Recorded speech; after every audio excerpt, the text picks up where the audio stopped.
మిత్రులారా, ఆనాడు ఉమ్మడి రాష్ట్రంలో సీమాంధ్రకు చెందిన ముఖ్యమంత్రులకు తెలంగాణ అంటే ఒక భయం ఉండే.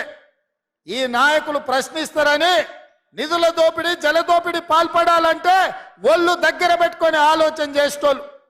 ఆ రోజు వాళ్ళు చేయనంత బరితెగింపు నువ్వు ఆ పక్కన జగన్మోహన్ రెడ్డి గారు పోతిరెడ్డి పాడు కావచ్చు, రాయలసీమ లిస్టు కావచ్చు, ముచ్చుమరి కావచ్చు, మాల్యాల కావచ్చు, రోజుకు 12 టీఎంసీల నీళ్లు రాయలసీమకు తరలించకపోతుంటే జగన్మోహన్ రెడ్డి గారిని ప్రగతి భవన్ కు పిలిచి పంచభక్ష పరమాణాల భోజనం పెట్టినావు. 203 జీవో ద్వారా రాయలసీమను రతనాల సీమ చేస్తా అని చెప్పినావు.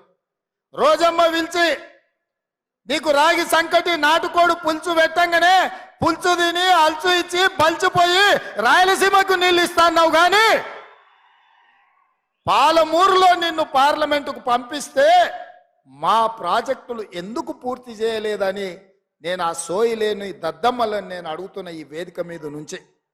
మేం చేసిన నేరమేంది? పాలమూరు జిల్లాను ఎడారిగా మార్చి ఈరోజు ఇంకా వలసలు ఆగకుండా అన్యాయం చేసి ఇవాళ మళ్ళీ రేపు పార్లమెంట్ ఎన్నికలలో ఓట్లు అడగడానికి వస్తాడంట. నేను అడుగుతున్న చంద్రశేఖర్ రావును, ఈ 10 ఏళ్లలో మా జిల్లా పేరులో మా జిల్లా అభివృద్ధి ముసుగులో వేలాది కోట్ల రూపాయలు కాంట్రాక్టర్లకు ఇచ్చి కమిషన్లు కొట్టి పాలమూరును ఎండబెట్టినావు. కొడంగల్ ఎడారిగా మారింది, వలసలు ఆగలేదు. ఇవాళ మేము ఓట్లు అడగాలంటే కొడంగల్ కాదు పూనా పోవాల్సి వస్తుంది. ఎందుకు మా లంబాడి సోదరులు తండాలు వదిలి పూనా బొంబాయి ప్రాంతాలలో నివసిస్తున్నారంటే ఈ ప్రాంతం ఎడారిగా ఉంది కాబట్టి మా బిడ్డలు ఇవాళ వలస పోతున్నారు. అందుకే ఆయనలో నేను చెప్పిన, మీరు నాటిన మొక్క ఇవాళ పెద్దదైంది, వృక్షమైంది, రాష్ట్రానికి నీడిచ్చే పరిస్థితి వచ్చింది. మీరు ఆదరించి అత్యధిక మెజారిటీతో గెలిపించండి. ఈ రాష్ట్రానికి ముఖ్యమంత్రినై 70 ఏళ్ళ మన గోసలు తీర్చడానికి పార్టీ నాయకులందరినీ ఒప్పిస్తానని నేను చెప్పిన. మీరు మీ మాట నిలబెట్టుకున్నారు.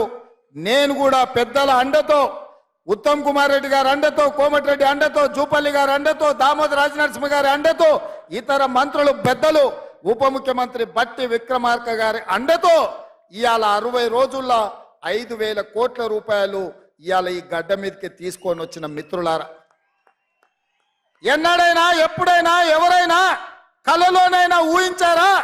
నారాయణపేట కొడంగల్ ఎత్తిపోతల పథకం నేను మొదటిసారి ఎమ్మెల్యే అయినప్పుడు 2014లో 69 జీవో మంజూరు చేయించిన. ఉమ్మడి రాష్ట్రంలో 7.10 టీఎంసీలతో 107,000 ఎకరాలకు నారాయణపేట కొడంగల్ ఎత్తిపోతల పథకాన్ని నేను మంజూరు చేయించిన. ఇది మొట్టమొదట కీర్తిశేషులు చిట్టం నర్సిరెడ్డి గారు, రాజశేఖర రెడ్డి గారిని అడిగినరు. ఆనాడు పునాదులు పడ్డ ప్రాజెక్టును 2014లో నేను మంజూరు చేయించుకొచ్చిన. ఉమ్మడి రాష్ట్రంలో తెలంగాణ ప్రాజెక్టులు, పాలమూరు ప్రాజెక్టులు ఆగిపోయినాయంటే అన్యాయం జరిగిందంటే అర్థం ఉంది.